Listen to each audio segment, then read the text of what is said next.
दोस्तों, पृथ्वीराज चौहान का नाम तो आप लोगों ने सुना है और संयोगिता के बारे में भी आप लोग जानते ही हैं। लेकिन क्या आप जानते हैं कि पृथ्वीराज चौहान और संयोगिता की मुलाकात कैसे हुई थी? तो आज की इस वीडियो में हम आपको बताएंगे कि पृथ्वीराज चौहान और संयोगिता की मुलाकात कैसे हुई थी, कैसे हुआ था उनका विवाह और पृथ्वीराज चौहान की मृत्यु के बाद संयोगिता का क्या हुआ था। दोस्तों, पृथ्वीराज चौहान का नाम इतिहास में दर्ज है। भारत के कौशल योद्धाओं में आज भी इनका नाम गर्व से लिया जाता है। जितने अद्भुत पृथ्वीराज चौहान की कहानी है, उतनी ही रोचक उनकी प्रेम कहानी भी थी। पृथ्वीराज चौहान और संयोगिता दोनों एक समारोह में मिले थे और संयोगिता ने पृथ्वीराज चौहान को देखते हुए उन्हें अपना दिल दे दिया था।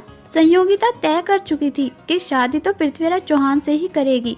संयोगिता के स्वयंवर में अलग अलग राज्यों से राजकुमारों और महाराजाओं को आमंत्रित किया गया था, लेकिन पृथ्वीराज को आमंत्रण पत्र नहीं भेजा गया था। पिता के इस व्यवहार से संयोगिता को इतना गुस्सा आया कि उन्होंने स्वयंवर में मौजूद एक मूर्ति को पृथ्वीराज मानकर उनके गले में वरमाला डाल दी।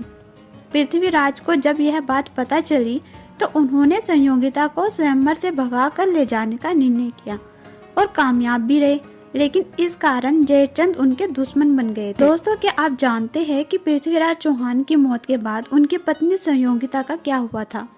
पृथ्वीराज की पत्नी संयोगिता ने चौहान की मृत्यु के बाद यह फैसला किया कि वो लाल किले में जौहर करेगी, लेकिन मोहम्मद गोरी का सेनापति कुतुबुद्दीन संयोगिता सहित हजारों हिंदू महिलाओं को अपने शरण में रखना चाहता था। इसलिए पृथ्वीराज चौहान की मौत के बाद किले के बाहर उसने अपना बसेरा डाल दिया। कुतुबुद्दीन के ऐसा करने का भी कोई फायदा न हुआ, क्योंकि महारानी संयोगिता रानी पर था और हजारों हिंदू वीरांगनाओं ने अपने अपने पतियों के लिए जौहर कर दिया।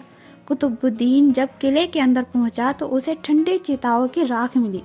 कुतुबुद्दीन वीर महिलाओं के बलिदान को देखकर हक्का बक्का रह गया। दोस्तों, अगर कहानी पसंद आए तो चैनल को लाइक शेयर सब्सक्राइब करें।